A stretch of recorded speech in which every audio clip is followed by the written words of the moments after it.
안녕하세요. 믿음 라디오입니다. 오늘도 말씀 한 편으로 하루를 시작해 보세요. 광야였습니다. 사방을 둘러보아도 모래와 바위뿐이었습니다. 이글거리는 태양 아래 양떼를 몰며 걷고 또 걷는 한 남자가 있었습니다. 이 남자는 한때 이집트 왕궁의 복도를 걷던 사람이었습니다. 파라오의 손녀에게 왕자로 불리던 사람이었습니다. 그러나 지금 그의 손에는 왕홀 대신 지팡이가 들려 있었고 그의 발 아래에는 대리석 바닥 대신 뜨거운 모래가 있었습니다. 40년. 그 긴 세월을 그는 이 광야에서 보냈습니다. 아무도 기억해 주지 않는 곳에서, 아무도 찾아주지 않는 시간 속에서 오직 양과 하나님과 침묵만이 그의 곁에 있었습니다.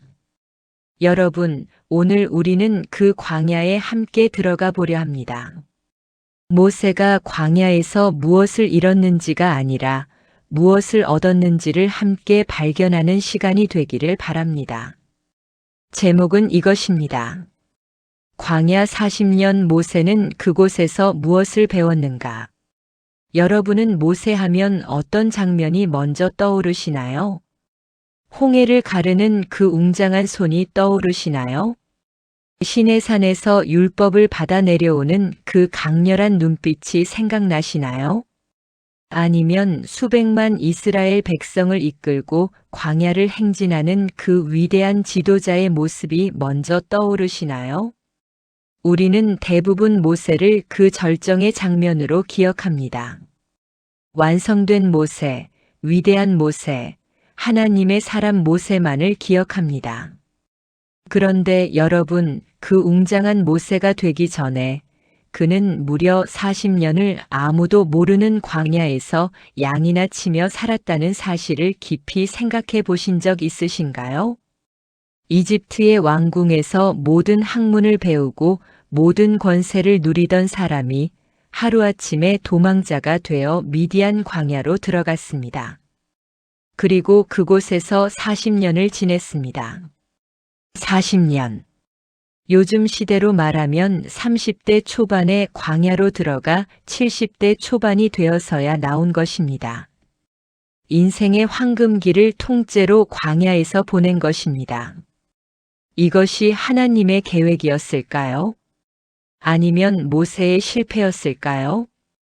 오늘 우리는 이 질문 앞에 함께 서려고 합니다. 그리고 이 질문은 사실 모세만의 이야기가 아닐 수 있습니다. 혹시 지금 여러분의 삶에도 예상치 못한 광야가 있지는 않으신가요? 계획했던 것들이 무너지고 기다려도 아무것도 바뀌지 않는 것 같은 그 긴 계절이 여러분 곁에도 있지는 않으신가요? 오늘 모세의 이야기가 그 광야 한복판에 서 있는 여러분에게 깊은 위로와 새로운 시각을 열어주기를 간절히 바랍니다. 이제 함께 말씀 속으로 들어가겠습니다. 첫 번째 장면입니다. 왕궁에서 광야로 40년의 낙차. 모세의 이야기는 출애굽기 2장에서 본격적으로 시작됩니다. 그는 태어나자마자 죽을 뻔했습니다. 파라오의 명령으로 히브리 남자 아이들이 모두 나일강에 던져지던 그 시절에 태어났기 때문입니다. 그의 어머니는 갈대 상자에 아이를 담아 강가에 띄웠고 하나님의 섭리로 파라오의 딸이 그 아이를 건져 올렸습니다. 그리고 그 아이는 이집트 왕궁에서 왕자처럼 자라납니다. 성경은 이 부분에서 매우 중요한 사실을 기록하고 있습니다. 말씀을 함께 보겠습니다. 사도행전 7장 22절에서 스데반은 이렇게 말합니다. 모세가 애굽 사람의 모든 지혜를 배워 그의 말과 하는 일들이 능하더라. 이집트 문명은 당시 세계 최고의 문명이었습니다. 수학, 의학, 건축, 법률, 군사 전략, 문학, 천문학, 이 모든 것이 이집트에 집약되어 있었습니다. 모세는 그 모든 것을 배운 사람이었습니다. 고고학자들과 역사학자들은 당시 이집트 왕궁에서 교육받는 왕족 수준의 인물이라면 최소 10년 이상의 집중 교육을 받았을 것이라고 봅니다.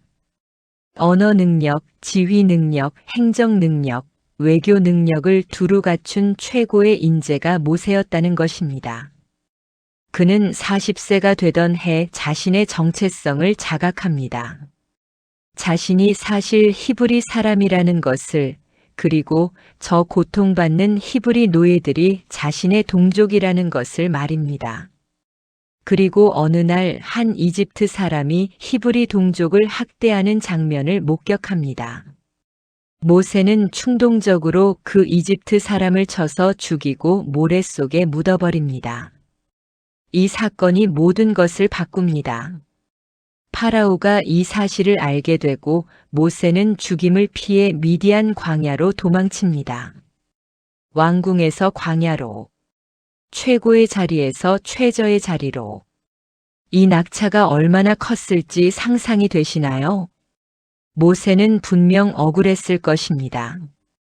자신은 동족을 도우려 했을 뿐이었는데, 자신은 옳은 일을 하려 했을 뿐인데 결과는 도망자 신세였습니다. 여러분, 혹시 이런 경험이 있으신가요? 분명히 옳은 일을 했는데, 분명히 선한 의도로 행동했는데 오히려 더 큰 어려움이 찾아온 경험이 있으신가요? 모세의 광야는 그렇게 시작되었습니다. 그리고 그 광야는 무려 40년이나 이어집니다. 두 번째 장면입니다. 미디안 광야, 그 공간이 가진 의미.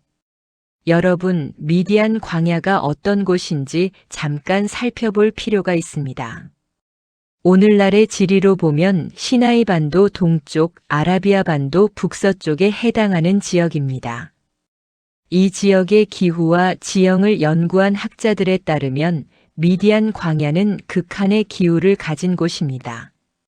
낮에는 섭씨 40도를 훌쩍 넘고 밤에는 기온이 급격히 떨어지는 곳입니다. 물을 구하기도 어렵고 평탄한 땅보다 험준한 바위산이 훨씬 많은 지역입니다. 모세는 그곳에서 이드로라는 미디안 제사장의 딸 십보라와 결혼하여 가정을 이루고 이드로의 양떼를 치는 목자가 됩니다.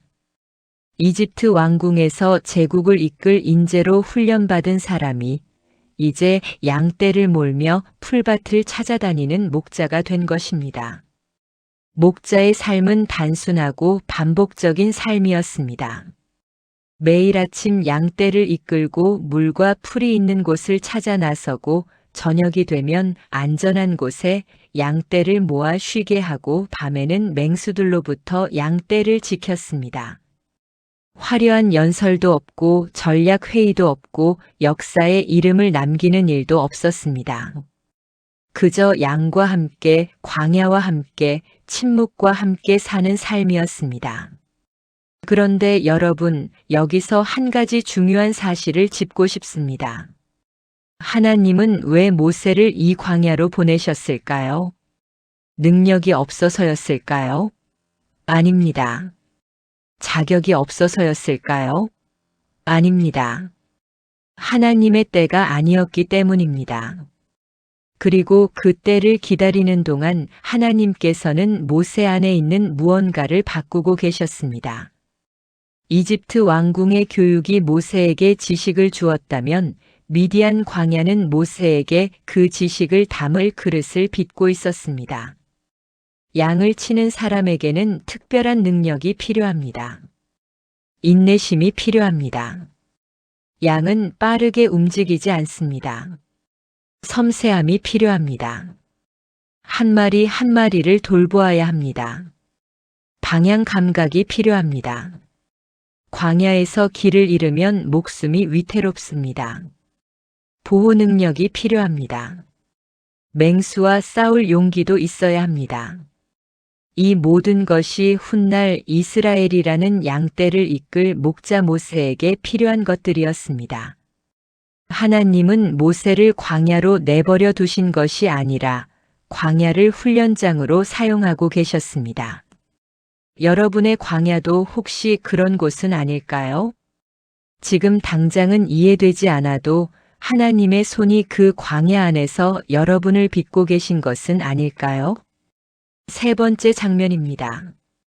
내려놓음의 훈련, 자기 비움의 40년. 모세가 광야에서 배운 것 중 가장 중요한 것은 무엇이었을까요? 저는 그것이 내려놓음이었다고 생각합니다. 이집트 왕궁에서 자란 모세에게는 아마도 깊은 곳에 자존심이 있었을 것입니다. 나는 파라오의 왕궁에서 교육받은 사람이다. 나는 이집트의 모든 학문을 배운 사람이다. 나는 히브리 민족을 구원할 능력이 있는 사람이다.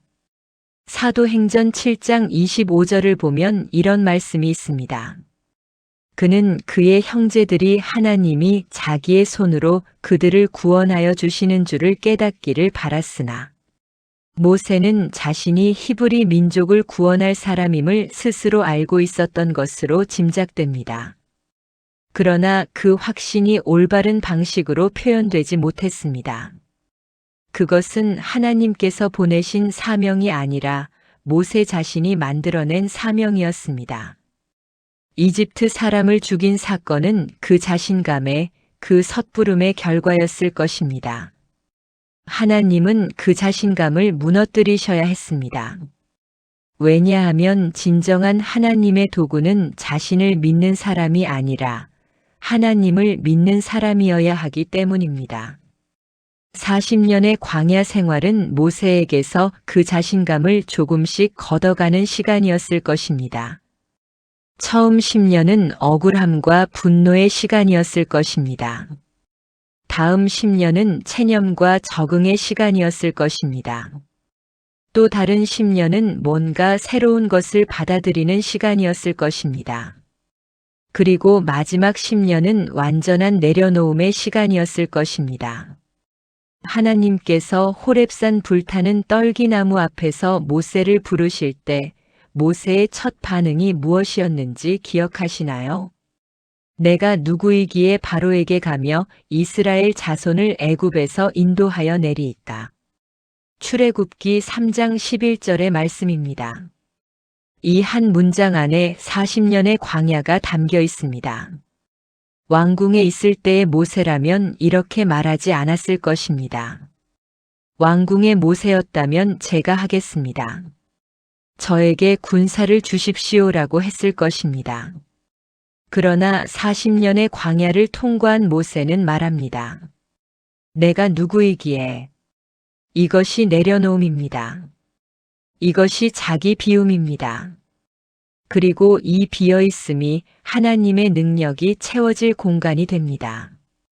여러분, 우리는 종종 우리 자신이 너무 꽉 차 있어서 하나님이 들어오실 자리가 없는 경우가 있지 않으신가요? 내 계획, 내 방식, 내 생각으로 꽉 차 있을 때 하나님의 방법은 들어올 틈이 없습니다. 광야는 그것을 비우는 시간입니다. 광야는 고통스럽습니다. 그러나 그 고통 안에서 우리의 자아가 서서히 작아지고 하나님이 서서히 커지는 놀라운 일이 일어납니다. 함께 기도하겠습니다. 주님, 저희는 고백합니다. 저희의 마음이 얼마나 자주 자신의 계획과 자신의 방법으로 꽉 차 있었는지를 고백합니다. 하나님의 음성보다 자신의 생각이 더 크게 들렸던 그 시간들을 고백합니다. 주님, 저희 안에 있는 자아의 크기를 줄여주시고 그 자리를 주님으로 채워주시기를 간구합니다. 저희의 광야가 하나님을 더 크게 만나는 시간이 되게 하여 주시옵소서. 예수님의 이름으로 기도합니다. 아멘. 네 번째 장면입니다. 침묵 속에서 하나님의 음성을 듣는 훈련. 여러분, 광야는 시끄러운 곳이 아닙니다. 광야는 고요한 곳입니다. 이집트 왕궁은 어땠을까요? 학자들에 따르면 이집트 왕궁은 언제나 북적이는 곳이었을 것으로 짐작됩니다. 신하들의 보고, 외국 사신들의 방문, 제사장들의 의식, 건축 프로젝트의 계획회의, 군사 전략 논의가 끊임없이 이어지는 곳이었을 것입니다. 항상 무언가가 일어나고 항상 누군가가 말을 걸고 항상 결정해야 할 것이 있는 곳. 그것이 왕궁이었습니다. 그러나 광야는 달랐습니다. 광야에는 바람 소리만 있었습니다. 양떼의 발소리만 있었습니다. 그리고 깊은 침묵이 있었습니다. 바로 그 침묵 속에서 모세는 하나님의 음성을 듣는 법을 배우게 되었을 것입니다. 우리가 살아가는 현대 사회는 소음으로 가득 차 있습니다. 스마트폰 알림 소리, 텔레비전 소리, 유튜브 영상 소리, 사람들의 말소리가 아침부터 밤까지 우리를 둘러쌉니다. 우리는 얼마나 오랫동안 완전한 침묵 속에 앉아 있어 보셨나요? 하나님은 대부분의 경우 큰 소리로 말씀하시지 않습니다. 열왕기상 19장에서 엘리야가 경험한 하나님의 음성을 기억하시나요?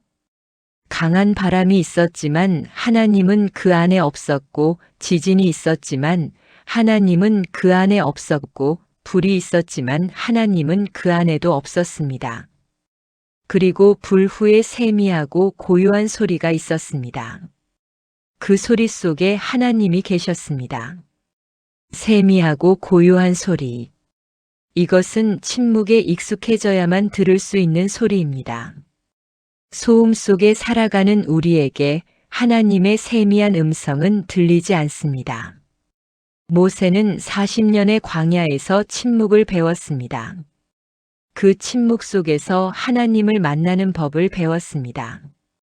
그리고 그렇게 하나님의 음성에 민감해진 귀가 있었기에 불타는 떨기나무 앞에서 하나님의 부르심을 들을 수 있었습니다.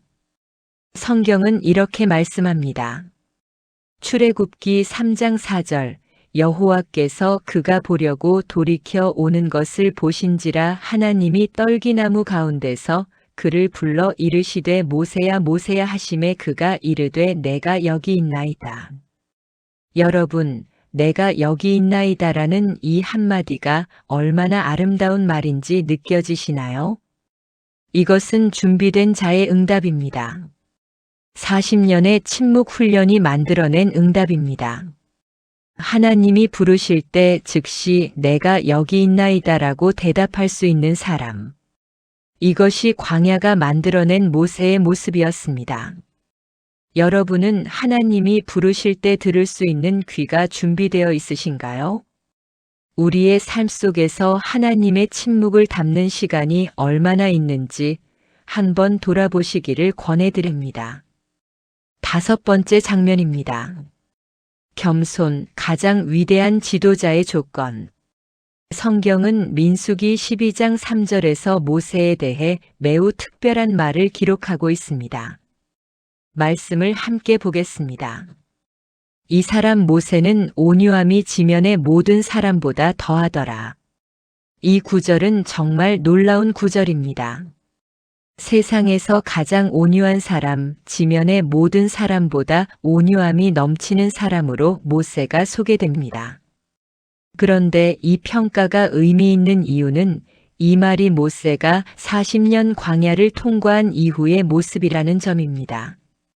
광야에 들어가기 전에 모세는 온유한 사람이 아니었습니다.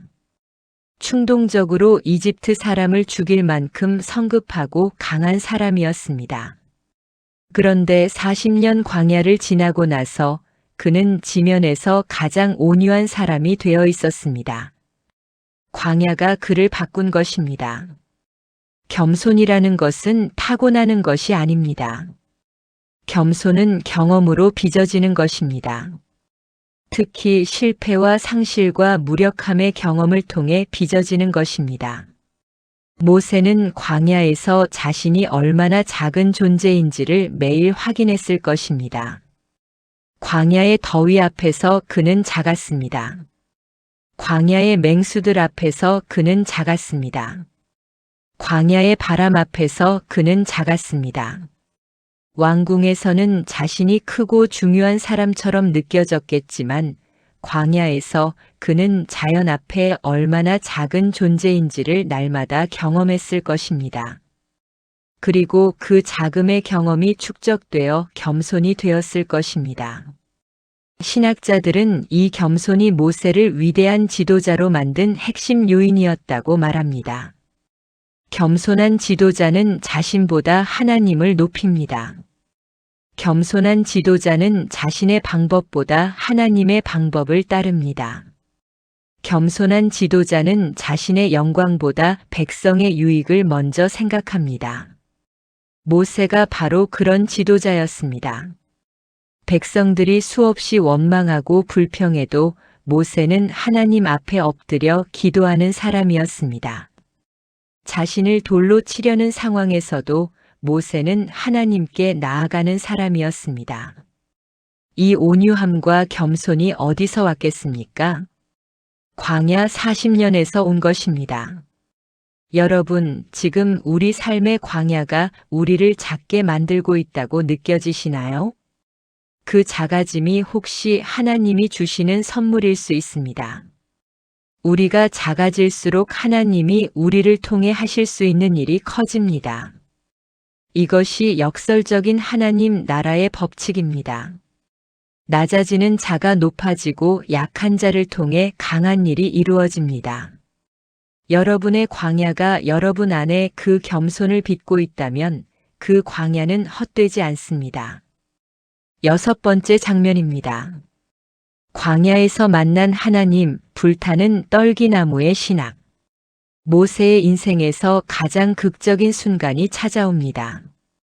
40년의 광야 생활이 끝나가던 어느 날 모세는 호렙산 근처에서 양떼를 치고 있었습니다. 그때 그의 눈앞에 기이한 광경이 펼쳐집니다. 성경은 이렇게 말씀합니다. 출애굽기 3장 2절 여호와의 사자가 떨기나무 가운데로부터 나오는 불꽃 안에서 그에게 나타나시니라. 그가 보니 떨기나무에 불이 붙었으나 그 떨기나무가 사라지지 아니하는지라. 불이 붙었는데 타지 않는 떨기나무. 이것은 단순한 기적이 아닙니다. 이것은 신학적 선언입니다. 학자들은 이 장면에서 떨기나무가 이스라엘을 상징한다고 봅니다. 불가마 같은 이집트의 고난 속에서도 이스라엘은 사라지지 않고 있었습니다. 고통의 불 속에 있었지만 그 백성은 멸망하지 않았습니다. 하나님이 그 가운데 계셨기 때문입니다. 그리고 이것은 모세 자신의 이야기이기도 합니다. 40년의 광야라는 불 속에서 모세는 사라지지 않았습니다. 하나님이 그 가운데 계셨기 때문입니다. 그런데 여기서 한 가지 더 주목할 것이 있습니다. 모세는 이 떨기나무를 그냥 지나치지 않았습니다. 성경은 모세가 이르되 내가 돌이켜 가서 이 큰 광경을 보리라고 기록합니다. 모세는 돌이켰습니다. 멈추었습니다. 주목했습니다. 그리고 그 돌이킴 때문에 하나님이 그에게 말씀하셨습니다. 여러분, 우리 삶 속에도 하나님이 보내시는 신호들이 있을 수 있습니다. 그런데 우리가 너무 바빠서, 너무 지쳐서, 너무 다른 것에 집중하고 있어서 그 신호를 지나치는 경우가 있지 않으신가요? 40년의 침묵이 모세에게 준 것은 주목하는 능력이었습니다. 보는 능력이었습니다. 멈추는 능력이었습니다. 광야에서 살아남으려면 주의 깊게 관찰해야 합니다. 물이 어디 있는지, 풀이 어디 있는지, 위험이 어디서 오는지 끊임없이 살펴야 합니다. 그 40년의 관찰 훈련이 모세에게 영적인 주의력을 키워주었을 것입니다. 그래서 그는 불타는 떨기나무를 알아볼 수 있었고 거기서 멈출 수 있었습니다. 하나님은 오늘도 우리 삶 속에서 말씀하고 계십니다. 불타는 떨기나무 같은 순간들을 하나님의 초대 같은 사건들을 보내고 계십니다. 여러분은 오늘 그것을 보고 계신가요? 멈추고 돌이켜보고 주목하고 있으신가요? 하나님은 준비된 자에게 나타나십니다. 함께 기도하겠습니다. 주님, 저희는 고백합니다. 얼마나 많은 하나님의 신호를 지나쳐 왔는지 모릅니다. 바쁨과 소음 속에서 하나님이 보내시는 초대를 눈치채지 못했던 시간들이 있었습니다. 주님, 저희의 눈을 열어주시고 저희의 귀를 열어주시고 저희의 발걸음을 멈출 수 있는 용기를 주시옵소서. 불타는 떨기나무 앞에서 신발을 벗었던 모세처럼 저희도 하나님의 임재 앞에 겸손히 무릎 꿇는 삶을 살게 하여 주시옵소서.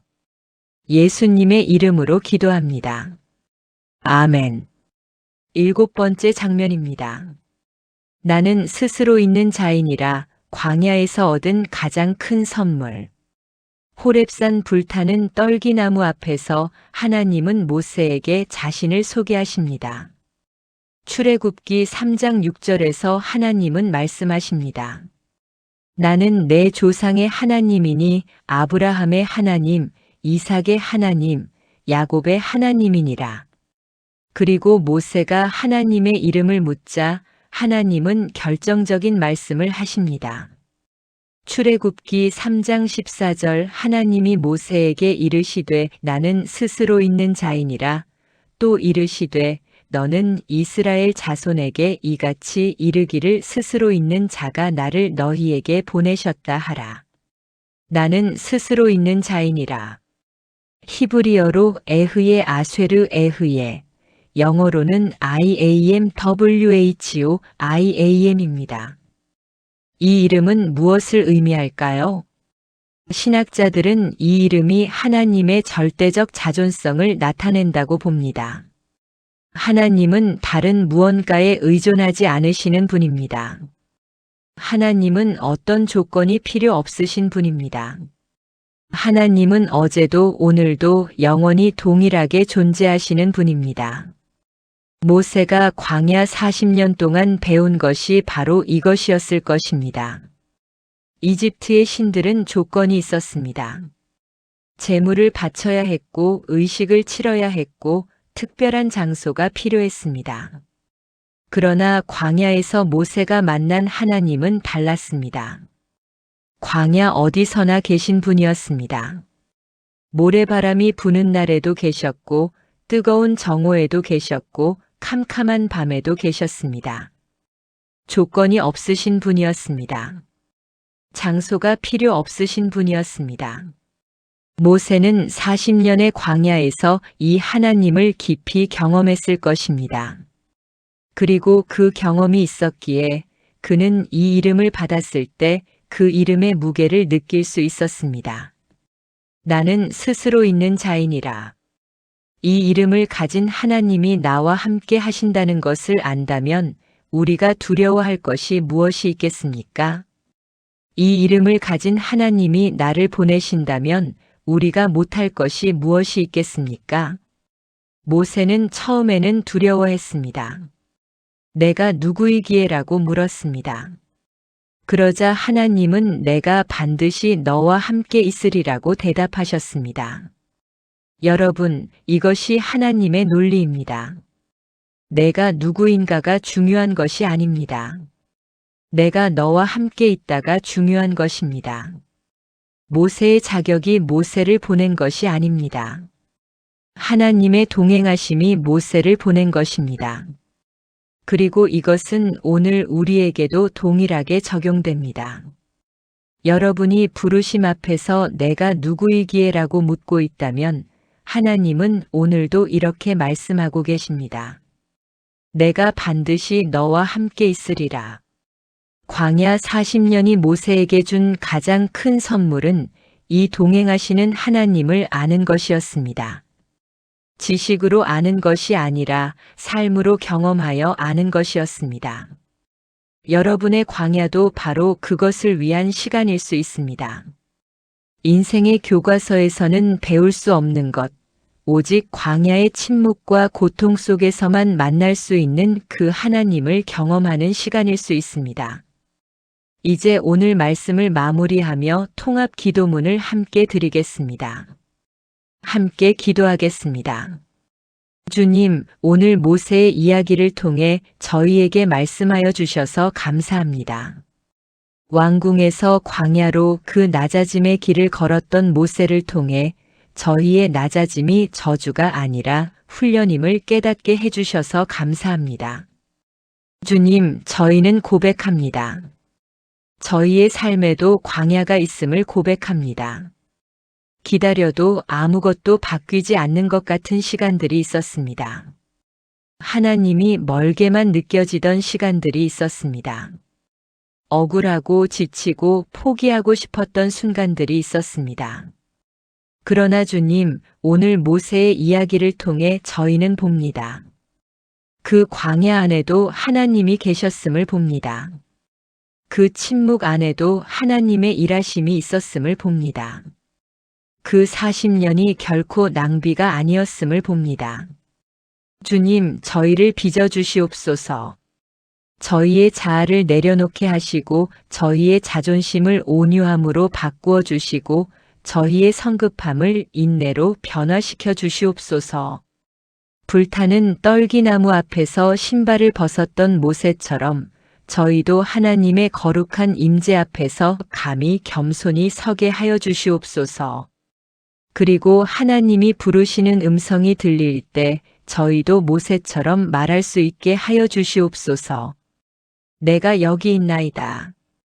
주님, 나는 스스로 있는 자인이라고 하신 그 하나님이 오늘도 저희와 함께 하심을 믿습니다. 저희의 광야가 어디이든 저희의 시간이 얼마나 길든 하나님은 이미 그 가운데 계심을 믿습니다. 그 믿음으로 오늘 하루를 살아가게 하여 주시옵소서. 예수님의 이름으로 기도합니다. 아멘. 마지막으로 여러분께 한 가지를 여쭤보고 싶습니다. 지금 여러분의 삶에 광야 같은 계절이 있으신가요? 계획대로 되지 않아서 기다려도 응답이 없는 것 같아서 하나님이 나를 잊으신 것 같아서 지쳐 있으신가요? 오늘 모세의 이야기가 그 마음에 작은 불꽃을 밝혀드리기를 바랍니다. 모세의 광야 40년은 낭비가 아니었습니다. 그것은 하나님의 가장 정교한 준비의 시간이었습니다. 이집트 왕궁이 모세에게 지식을 주었다면 미디안 광야는 모세에게 그릇을 주었습니다. 왕궁이 모세를 훈련시켰다면 광야는 모세를 빚었습니다. 왕궁이 모세의 머리를 채웠다면 광야는 모세의 마음을 비웠습니다. 그리고 그 비워짐 속에 하나님의 충만하심이 들어왔습니다. 여러분의 광야도 그런 시간일 수 있습니다. 지금 당장은 이해되지 않아도, 지금 당장은 보이지 않아도 하나님의 손이 그 광야 안에서 여러분을 빚고 계십니다. 내려놓는 법을 가르치고 계십니다. 침묵 속에서 하나님의 음성을 듣는 법을 가르치고 계십니다. 온유함과 겸손이 무엇인지 가르치고 계십니다. 그리고 언젠가 하나님의 때가 찾아올 것입니다.